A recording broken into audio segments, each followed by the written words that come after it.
Sugar जिसको कई नाम से जाना जाता है, डायबिटीज़, हिंदी में मधुमेह भी कह लेते हैं। इसका एग्जैक्ट टर्मिनोलॉजी का नाम जो होता है वो होता है हाइपरग्लाइसीमिया। मतलब ब्लड ग्लूकोज लेवल का हाई हो जाना। हाइपर मतलब हाई, ग्लाइसी मतलब ग्लूकोज, मिया मतलब ब्लड। तो ब्लड में ग्लूकोज का लेवल जब जब ज़्यादा हो जाता है तो उस कंडीशन को हाइपरग्लाइसेमिक कंडीशन कहा जाता है।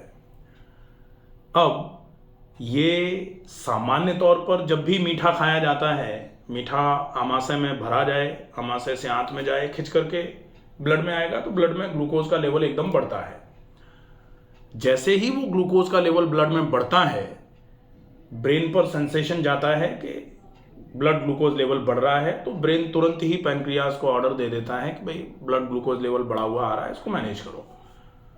तो विद इन 2 आवर्स, जो खाना खाने के 2 घंटे बाद की शुगर चेक करने के लिए बोलते हैं ना, वो इसीलिए बोलते हैं कि विद इन 2 आवर्स बढ़े हुए ब्लड ग्लूकोज लेवल को पैनक्रियाज और ब्रेन और जो भी एब्जॉर्प्शन का फेनोमेना है, इनके बीच में कोऑर्डिनेशन बिठा करके बॉडी नॉर्मल कर लेती है। और नॉर्मल का मतलब होता है फास्टिंग ब्लड शुगर जो है वो 70 से लगभग 110 के आसपास तक बनी रहे तो उसको नॉर्मल माना जाता है।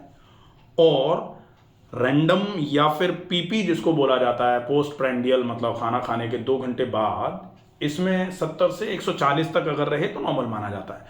नॉर्मली ऐसा कहते हैं कि 100 से 140 मान लो, 70 तो खाना खाने के बाद अगर आती है तो कम मान लेते हैं लोग। तो ये हो जाती है रीडिंग्स। वैसे भी ये पैरामीटर्स हाँ, उधर से आए हुए हैं, अपने हिंदुस्तान अब अपने पैरामीटर्स जो हैं वो हैं तो यही, लेकिन अपने यहाँ लोग क्या करते हैं कि बोले कोलेस्ट्रॉल सबका 250 रहने लग गया तो 250 नॉर्मल कर लो, तो वो अपने लिए ही नुकसानदायक है। वो पैरामीटर तो कहीं से भी हों, पैरामीटर तो बॉडी के होते हैं।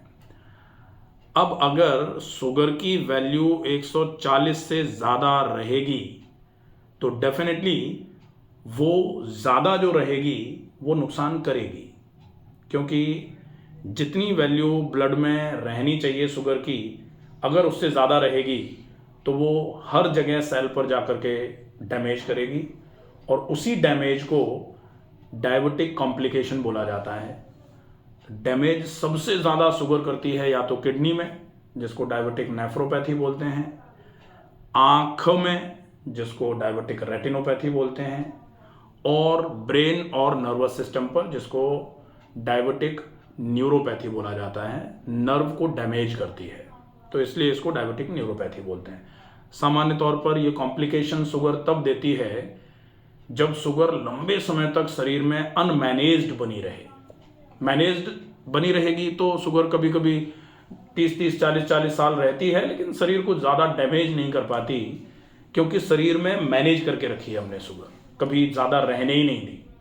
हमने डाइट से, एक्सरसाइज से, किसी भी चीज़ से थोड़ा मैनेज करके रखा है तो उनको कॉम्प्लिकेशन नहीं दे पाई।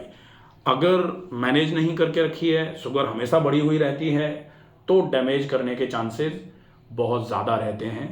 कभी कभी कोई कोई व्यक्ति ऐसा होता है कि जिनको थोड़ा डैमेज ज़्यादा या तो फील नहीं हो पा रहा है, या कभी कभी ईश्वर की कृपा से डैमेज ज़्यादा हो भी नहीं रहा, लेकिन उस कंडीशन को हम नॉर्मल कंडीशन नहीं मान सकते कि सबके साथ ही ऐसा हो जाएगा। ज़रूरी नहीं है सबके साथ ऐसा हो, सबके साथ तो बहुत भयावह स्थिति भी होती है।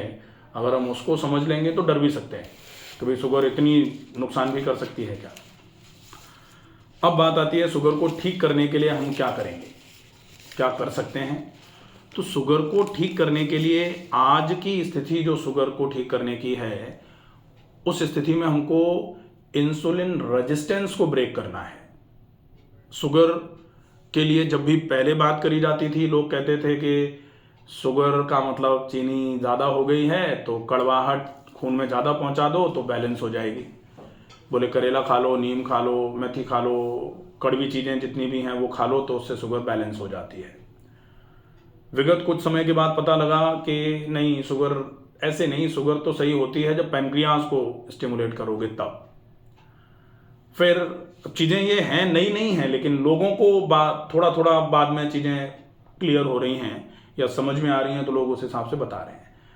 अब एक नया कंसेप्ट जो ट्रेंडिंग टॉपिक बना हुआ है कि आप इंसुलिन रेजिस्टेंस को जब तक ब्रेक नहीं करोगे शुगर ठीक नहीं हो सकती, क्योंकि आजकल शुगर होने का सबसे बड़ा कारण इंसुलिन रेजिस्टेंस लगातार बढ़ता जा रहा है।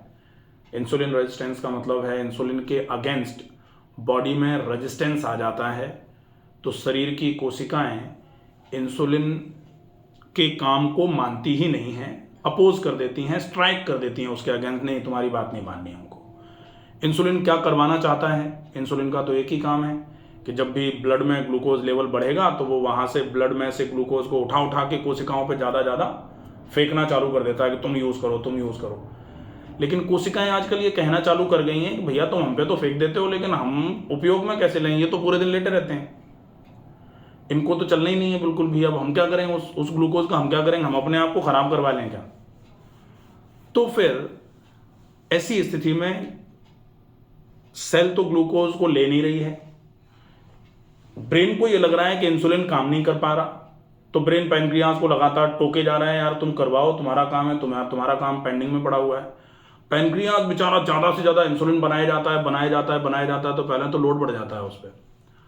लोड बढ़ने के बाद में जब ज़्यादा काम कोई करता है तो थकता है तो मरता भी।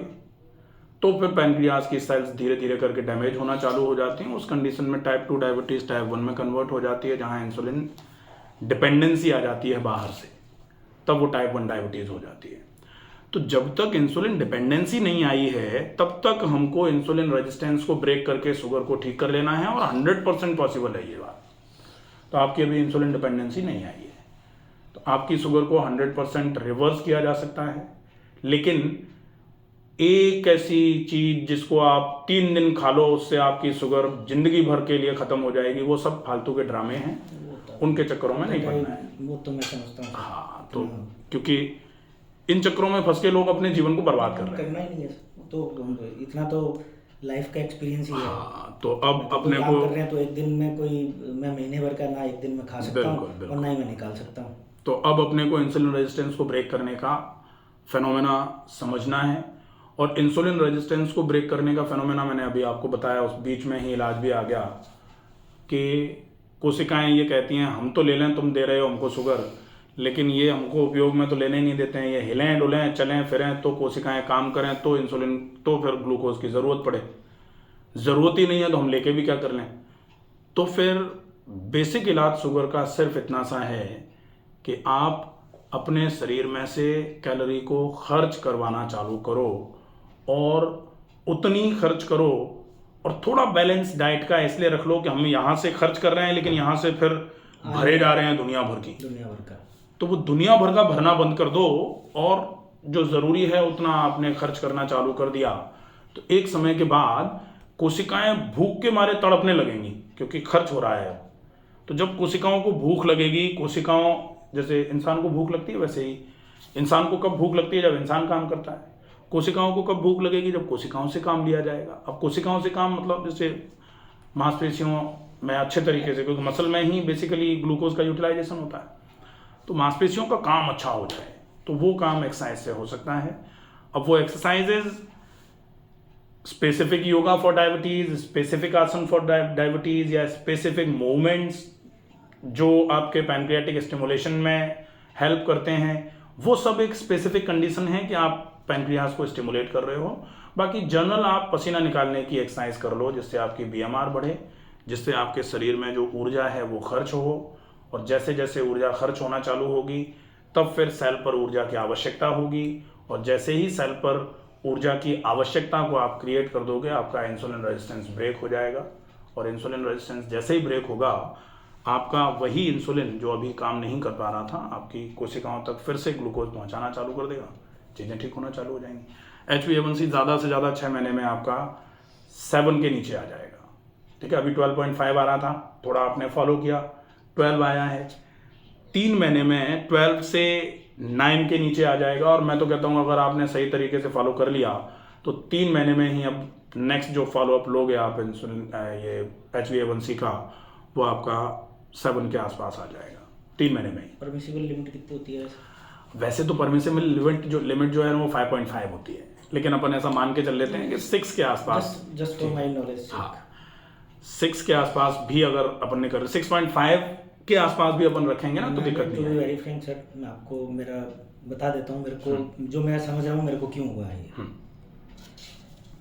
सबसे पहले तो ये 3 महीने का जो आपने टारगेट दिया मैंने अपने आप से भी लिया हुआ है ये। बहुत बढ़िया।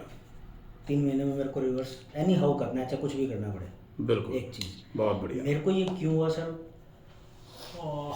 आई थिंक सेकंड कोरोना अप्रैल से शुरू होके जून जुलाई में जाके ख़त्म किया था इन्होंने।